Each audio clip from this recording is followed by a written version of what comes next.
Okay, gentlemen. Chodesh Tov. I'd like, first of all, to introduce this month with the proper name. What do I mean? I mean, we all know that the name of this month is Av.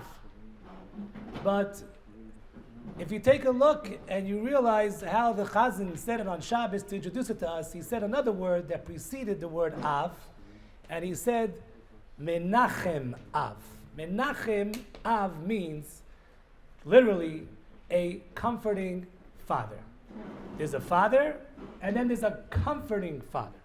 Menachem from the Lashon, from the language of comfort, come back, and I believe that this underscores and highlights the meaning of the month of Av.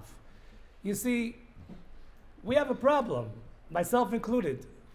The problem is that we have a lot of literature discussing what the Beis HaMikdash was, what the second Beis HaMikdash was, what the divine presence was, and how it was, and that's exactly where it stays. Was. Gentlemen, take a look out the window. What do you see there?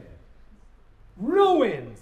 We don't have to see was. We can see a picture of that golden dome just jutting over the coast. What?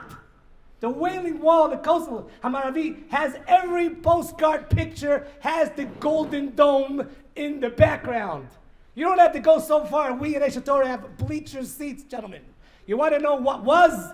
That wasn't. Then you can start imagining what was. Instead of that picture, you have a beautiful Beis HaMikdash, two of them. Jews coming from every walk of life during the Shalosh Regalim, the three festivals coming here. It was like teeming with people, with joy. The divine presence was palpable. You can walk into the Beis HaMikdash and you can see HaKadosh Baruch Hu, obviously with miracles. That's what we lost. So you may say, so then what does the word Menachem mean? Comfort. Yes, there is an underlining, silver lining in every, God forbid, tragedy. And the tragedy is that we lost what we lost. But we, as Jews, as Klal Yisrael, are still here.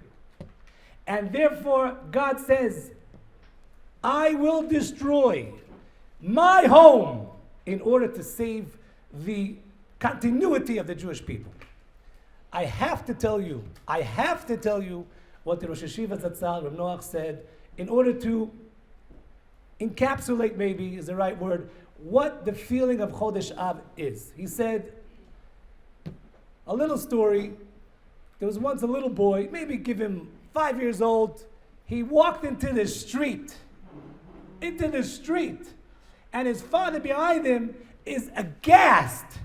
There's cars coming. It's in the middle of the traffic. What's Junior doing? He goes over there, starts smashing him up. I don't know if you can do that in 2023. He starts smashing him up. He says, don't you realize this is the street? A passerby says to him, hey, what's going on here? I'm going to report you. This is abuse.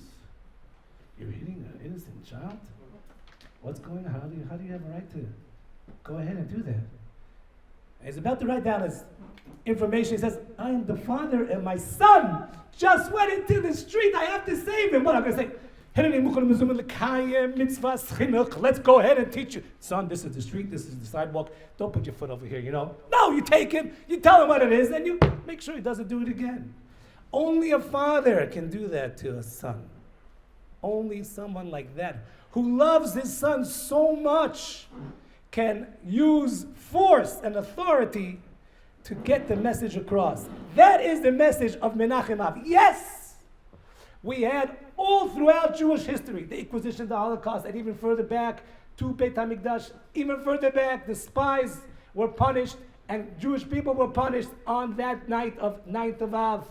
And tragedies have plagued the Jewish people, but it comes with a comfort. And even though it may be dark, but there's always the light at the end of the tunnel. I must share with you a short story I believe happened. I heard the story from a recording of Rabbi Shapiro in Miami, and you may know it. There's a store, I think it's in America. It's called Tiffany's. You guys know the store called Tiffany's? You guys know that store? Apparently only rich people, so I can't make it inside, but apparently rich people only, and we're talking about really, really wealthy people. Well, guess what? The thieves got in. Wow, they had everything. They beat the system, they got in. And guess what they took? Absolutely nothing.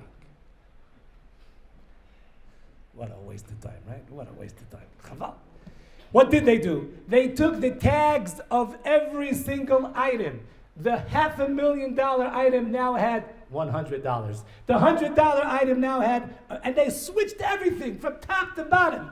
And the owners came the next morning and they said, what a balagan, what a mess, what are we going to do now? They closed Tiffany's down for a day. They said, we would have rather their thieves steal something. We lost more money. Trying to be misader, trying to organize everything that was there. That took us more time. We lost more revenue just to get things back on track than had they just taken 1 or 2 or 3 items. Okay. So he said that there is a very important message. You see, sometimes people put their price tag on the wrong item. Sometimes people are living a life where they're saying to themselves, this is what I want to be. This is what I'm chasing. And what they're chasing is actually a waste of time. A total waste of time. They're wasting their life away. Had they known that that was only $100, big deal. Go ahead and chase the million. The $1 million. Get the best for your buck. Rabbosai, I want to ask you of you one sentence. When you say you go down to the kotel, that's an amazing thing, right? Go down to the kotel. That's all we have left. That's not the main thing. Going down to the kotel is a symbol of what was a churban of entire destruction. We are looking for the Shechina Mamash. We should be chasing the real divine presence, but instead we're comfortable. Yeah, Mashiach is going to come. Mashiach is going to come. Wait a second. Let me have my pizza first. After that, I'll come.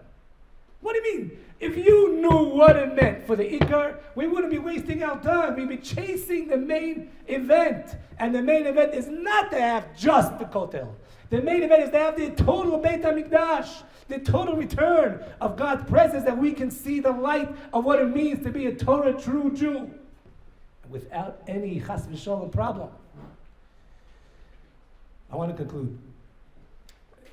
Chazal told us in the very imitable way how to prepare for Tisha B'Av. God forbid no one should ever lose a loved one. God forbid. But if you take a look at how the halachot of mourning work, you'll see that the hardest time is at the death, and then there's a period of 7 days where we visit the mourners, and then there's a 30-day period, and then there's a yard site, etc., etc. And as you further yourself away from the date of death, it gets, so to speak, a little bit easier. Well, it's the opposite. Instead of a regression, it's a progression. We have the 3 weeks, all the halachot that apply to the 3 weeks. You can't go to weddings, you can't have music, you can't shave. Then we have today, the 9 days. Then we have, even the week of Tisha B'Av is raised a little bit more. And then we have Tisha B'Av itself, where we sit on the floor. It's the opposite. Chazal knew that for us to experience the loss of what we had so severely and so deeply, it probably would be impossible. So they gave us a 3-week period in order for us to get into the mode of what it meant, of what it could be, and God willing, what it should be. And now I really want to conclude. I'll conclude with a Maral. And I heard this from Rabbi Hartman, and he also quoted Rabbi Moshe Shapiro as well, Zichron Levacha. The Maral says something amazing as usual. Amazing. Abnormal cannot be sustained. Jews in Gullus is an abnormal situation. Like we have oranges in Florida, like you have Japanese in Hong Kong, wherever they live, Jews belong in Eretz Yisrael. He's laughing. Jews belong in Eretz Yisrael. That's number one. It's abnormal that we can't live in Eretz Yisrael. We need everybody back. That's number one. Number two, It's abnormal that Jews should be subjugated, or any nation should be subjugated to another nation. You're supposed to be free. Why should I have someone on top of me? We're supposed to be free. And number three, even when we are in exile, maybe we should be together at least. Together. We're scattered all over the world, all over the globe. Iceland and Finland and Afghanistan. Everywhere you go, you see Jews everywhere. What's going on? Why can't we be together? Says the Maral, abnormal situations cannot be sustained, period. It's incumbent, it's impossible for it to continue. So there has to be a redemption. Because if abnormal would continue, it would become normal. That's impossible. Says Moshe Shapiro, that's what we say in our prayers every day, 3 times a day. Tika b'shofar gadol l'cheruseinu. Make us free. That's number 1. V'kabeitz nidchei Yisrael. Let's make us together. Where? If you're Nusach Svar, you say Le'artzeinu. And if you say Haaretz, you also mean Eretz Yisrael. All 3 components. In order for us to have the complete Geula, Chazal hinted that to us in the bracha of Tikah B'Shofar itself. And that's the Menachem Av, like we started. That's the silver lining. It's true that we're in Gullus, but it's also true that this one day will be past history. Chodesh Tov, everyone. Let's prepare properly, and we will see. Yibaneh Beis HaMikdash b'mheira b'yameinu. Amen. Amen. Thank you.